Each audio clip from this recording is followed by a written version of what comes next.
A pattern has been circling you for 3 weeks now, and somewhere underneath the noise of your regular days, you already know it. You've walked into a room and felt the temperature change. You've watched a conversation stop half a second too late, the way people rearrange their faces when they realize you heard the tail end of something.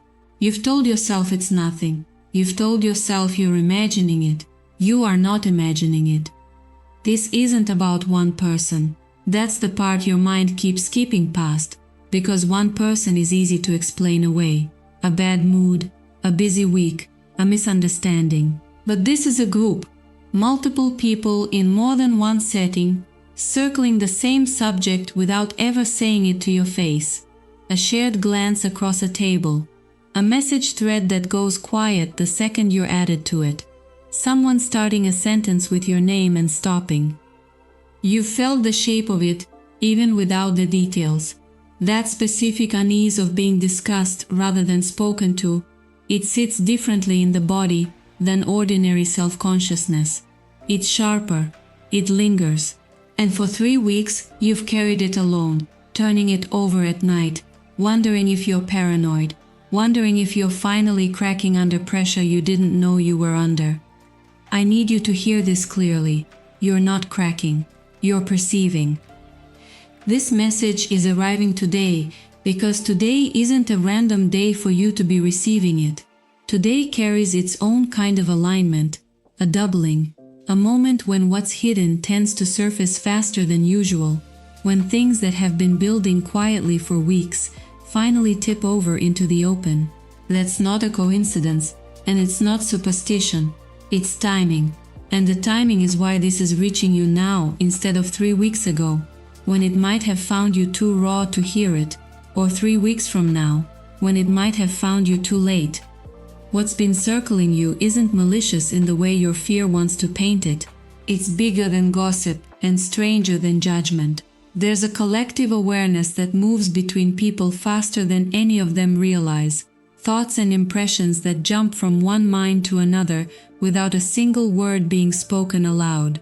You've been the subject of that kind of quiet current, not because something is wrong with you, because something has shifted in you, and shifts like that don't stay contained. People feel them before they can explain them.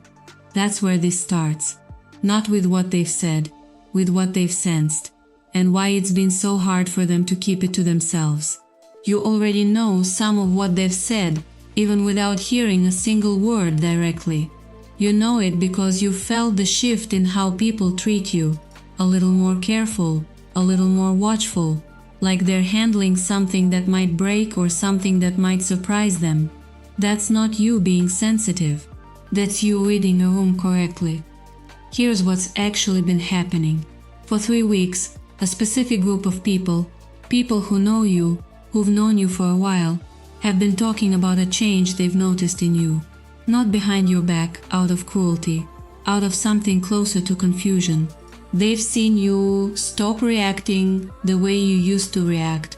They've seen you go quiet in moments where you would have once argued, or walk away from situations you would have once stayed and absorbed, and they don't know what to make of it, so they've been making sense of it with each other instead of with you. That's the part that stings if you let it, not that they noticed, that they didn't ask you directly. It feels like being talked about instead of talked to, like being a subject instead of a person in the room. If that's landed somewhere tender tonight, let it. It's supposed to be uncomfortable to name. But don't let the discomfort convince you that something is wrong with you. Something is different in you. Those are not the same thing. What's standing between you and knowing the full truth of this isn't malice, it's timing, and it's fear that doesn't belong to you. The people discussing you have their own hesitation. It's not about you. Some of them are afraid that naming the change out loud will make it real, and they're not ready for what that might mean, for how close they've been to you. Some of them are protecting their own comfort, quietly hoping you'll go back to being predictable, easier to place.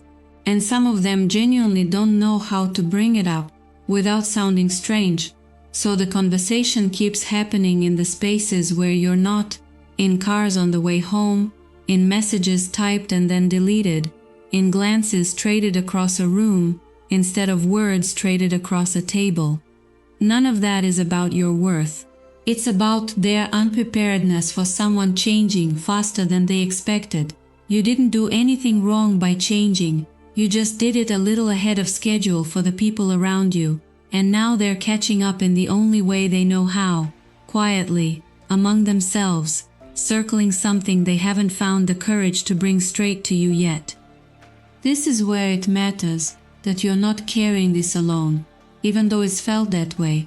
There's a kind of shared awareness that moves between people faster than any single conversation could. Call it collective consciousness.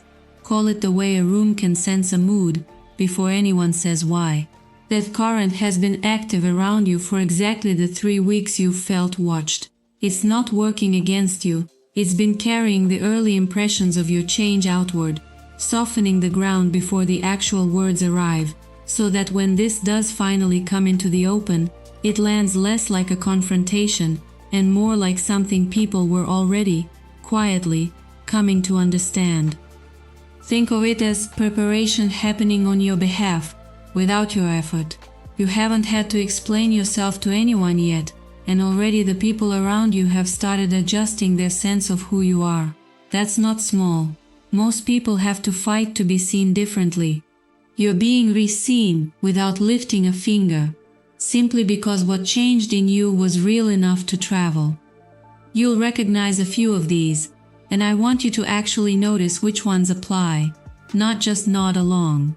You've caught yourself replaying a conversation from a week ago, trying to figure out what someone really meant by a strange pause. You've started rehearsing what you'd say if someone finally asked you directly what's been going on with you lately, and then talked yourself out of needing to explain anything at all. You felt a flicker of pride underneath the unease, a quiet sense that whatever they've noticed, it isn't a decline. You've wondered if the timing of all this, the sudden quiet in rooms, the sideways looks, means something is about to be said out loud, soon, whether you're ready or not. That last one is the truest of the four.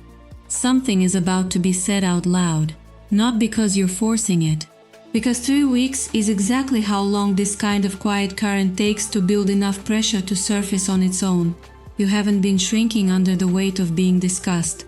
You've been standing still while a slow tide gathered around you, and tides don't stay contained forever. There is a difference between being exposed and being revealed, and I want you to hold on to that difference tonight. Exposure implies something was hidden because it was shameful. Revelation implies something was hidden because it wasn't finished yet. What's been circling you for 3 weeks isn't shame. It's a room full of people slowly working up to admitting that you've become someone a little harder to underestimate, and that admission is closer than you think. Think about what it actually takes for a group of people to stay this quiet for this long. It takes discipline. It takes all of them agreeing, even unspoken, that this isn't theirs to say carelessly. That alone tells you something about how seriously they're taking whatever they've noticed in you. People don't organize themselves, even loosely, even without meaning to, around something they consider unimportant. If this were nothing, it would have leaked already, in a joke, in an offhand comment, in the careless way small observations usually spill out. It hasn't leaked, it's been protected, almost carefully, and that carefulness is its own kind of evidence. You might be tempted tonight to run back through every recent interaction, cataloging every strange pause, every conversation that ended a bit too fast, trying to build a case for exactly what's been said and by whom. I want to gently pull you back from that. The specifics aren't the point, and chasing them will only feed the same anxious loop that's kept you up the last few nights. What matters is the shape of it, not the transcript.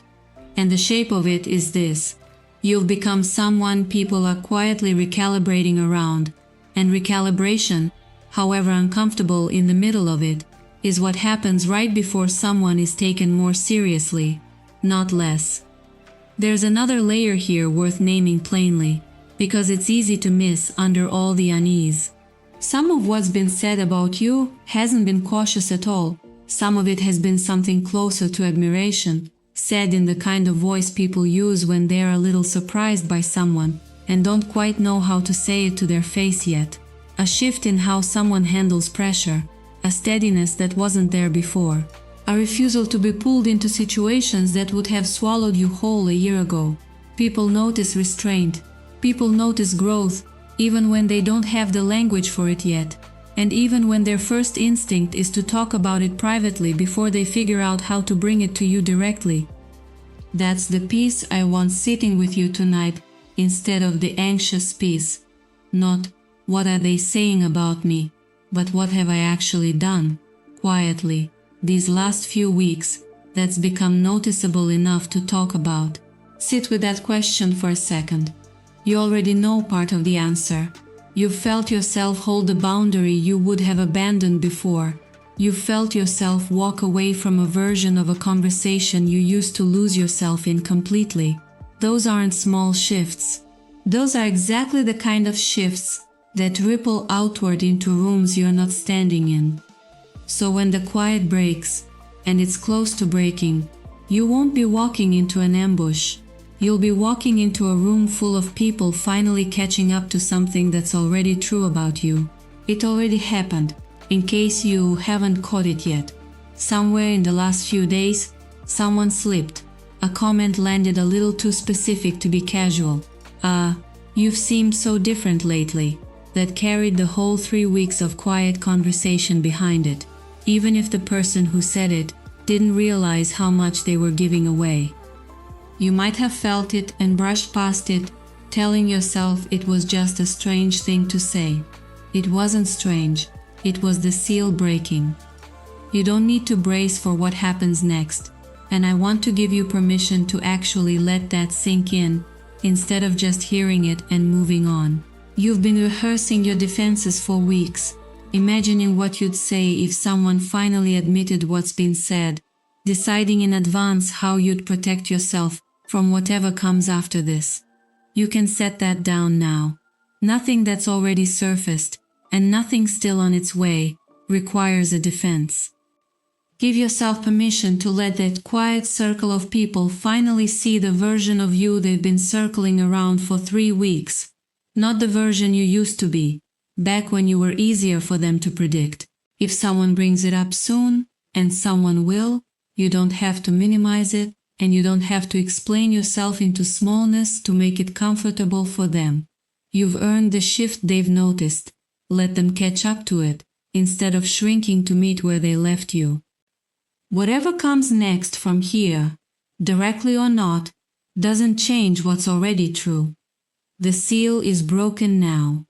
Whether one more comment slips out or the whole thing dissolves quietly from here, you don't need their sentence spoken out loud in full to know what's already been confirmed.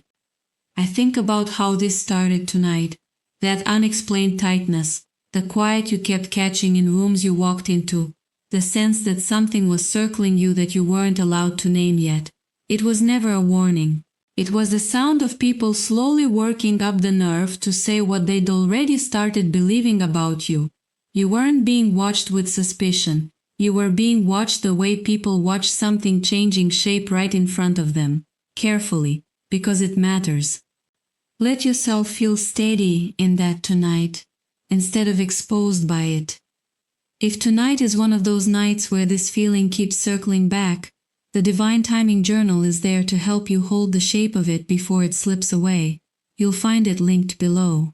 If any part of this found the exact thing you've been sensing for 3 weeks, type surfaced in the comments, so I know it reached you.